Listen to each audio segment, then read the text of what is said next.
Thank you very much. If I was to ask you what's visible to you right now in this little red circle, I would hope your polite answer would be a tall, elderly gentleman with perhaps an odd hairstyle. Well, actually, it's the same hairstyle I've had since I was a teenager. Those of you that don't know, the 1980s was a fantastic decade for big hair. But little did I know at that time, when that photo was taken in grade 10, that I would be spending 36 years here in Hong Kong, time entirely spent in the field of education, something which I am always grateful for. So a little bit of background. I've been a private tutor, I've been a secondary school teacher, a panel head, I've been a teacher educator, an assistant professor, an associate professor, an associate dean, but I think I saved the best for last because now I'm the principal of a wonderful girls' school here in Hong Kong. And it's actually the same school where I started my teaching career back in 1994. But it's that word, teacher, that always means the most to me. That's the label I've attached most to myself and the one that I'm most proud of. So my title today is What is Essential is Invisible to the Eye.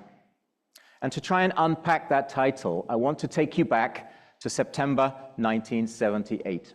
Now I know to you youngsters, yes, that was a time when dinosaurs roamed the earth. But it was a time when this young man started secondary school. And it was a blazing hot day. And all of us were asked to go to the open playground and line up according to our names and our classes.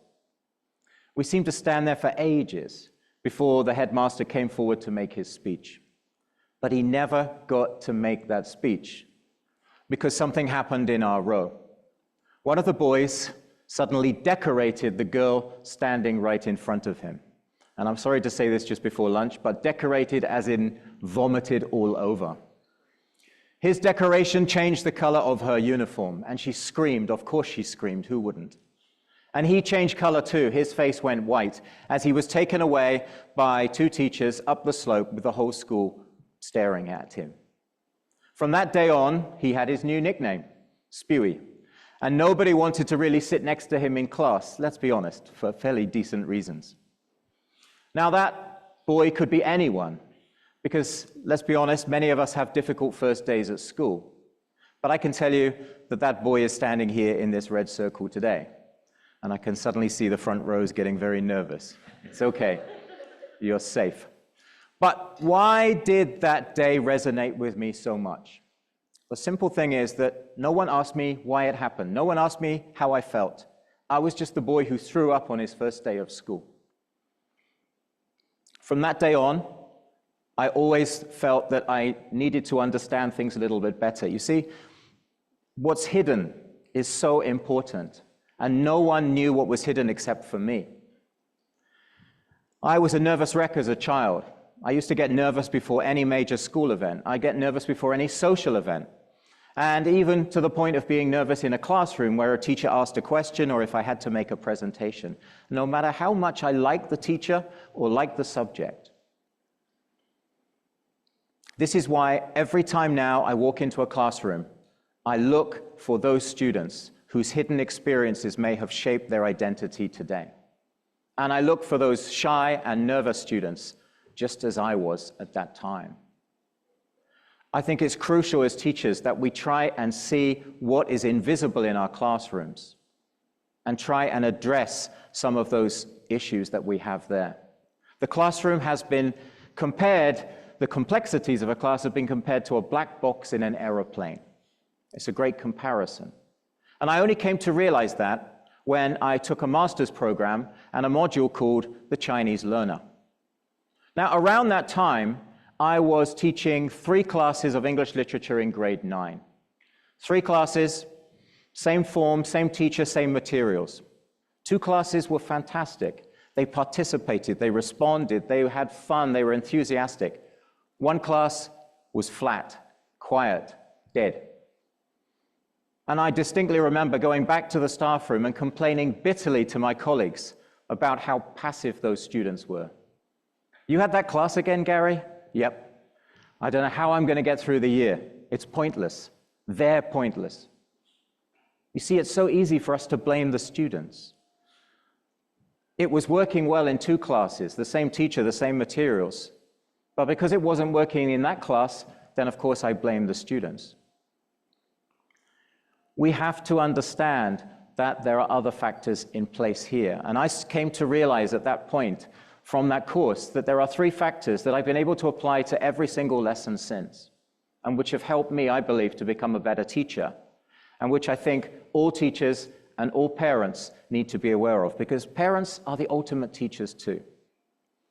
These are the 3 factors: sociocultural factors, the classroom environment, and the individual learner themselves. So let's start with that first label, sociocultural factor. And I want you to think, cast your minds back to your own secondary school classroom. What was the layout like? What was visible to you in your classroom? And I'll share you a picture of my class, because I'm lucky enough to still teach, and my girls helped me with some of the photos for this presentation. So I'm sure you can remember the rows of desks, the students sitting in pairs, sometimes sitting on their own, the various objects on the desks and on the floor, the shoes, the bags, the pencil cases, the devices, the books. But what can't we see? What's invisible here? Well, one thing is that as teachers, we need to be able to see the classroom from different angles and different perspectives. So if I take a picture from the back of the same class, you can see here some students are on task. Fantastic. But some students, how should I say, I'll be generous, are multitasking. Okay? Now, the sociocultural factors in our classrooms are very often those hidden factors. The norms, the values, the traditions that our students and teachers bring to class every day. They are also the relationship between teachers and students, the subjects being taught, and even the physical layout of any classroom. So let's turn to that second factor, the physical layout of the classroom. Here you can see a very traditional class. And it's rather sad to say that that's the traditional class that we've had for almost 100 years. But if we change things and we take learning outside to a museum, or to another example of experiential learning, where we knock down the classroom walls and take learning beyond the school, learning is more immersive for the students. And students are bound to have different values and norms connected to their learning experience. The second picture is an open-plan classroom. Students will surely experience that differently compared to the more traditional layout. The experiences that these students take mean that students apply what they're learning to their understanding of the environment, and it affects them, and it affects their classroom learning. Every classroom has a personality, and it's that amazing combination of teacher, student, class dynamics, the subjects being taught, the structure of the lessons being taught, the building itself, even the time of day. And integral to every single classroom, of course, is the teacher. So take this teacher. And as my girls would probably say, yes, please take this teacher. When we observe a class, we can see and hear the questions that are asked. We can also see to whom the teacher directs those questions. But we can't see why he asked that student a question. And we can't see why he didn't ask another student a question. And think about the students who don't get asked questions in class. What are the consequences? We also can't see his overall rationale. Now, I mentioned questions. Questions are so important, but why? Because in a class, questions can be open, they can be closed, they can be factual, recall, exploratory. But what happens if one type of question dominates the teaching and learning? When observing a class, we can also measure the time between a teacher asking a question and expecting a response from the students. So let's try and guess. What do you think the average wait time is for a teacher to ask a question and then expect a response? Any guesses? 5 seconds? 10 seconds? 20 seconds? I wish. It's that. 0.7 to 1.4 seconds. Can you imagine the pressure on the students? They've only just processed the question before they're asked to give an answer. That tells you how difficult this can be for our students. is really quite scary. And it's one of the reasons, I think, that brings me to my third point about why some students don't participate in class while others do. And this is the factor 3 of the individual learner. Now, if we go back to the classroom, you can see in the picture here, some girls have got their hands up, some girls don't look very interested, some might be half and half. You can see one hand is almost up and not completely. Is it the question of humility? Is it the concept of face, which was described on my master's program as showing respect for others by remaining silent? I don't think it's as simple as that. Think about this. How many of us prefer to sit and listen and process information silently, without participating or without speaking up? That's my preferred learning style. And those students I described earlier as being passive, they were engaged in my lesson. It was just that their observable behavior didn't align with my own simplistic view of how they should behave, or how they compared to other students.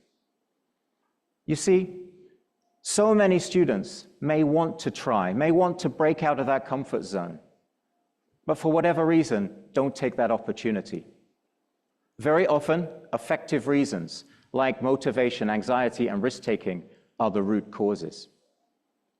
So many students I've met in my career, regardless of their age, they've wanted to try, they've wanted to do things.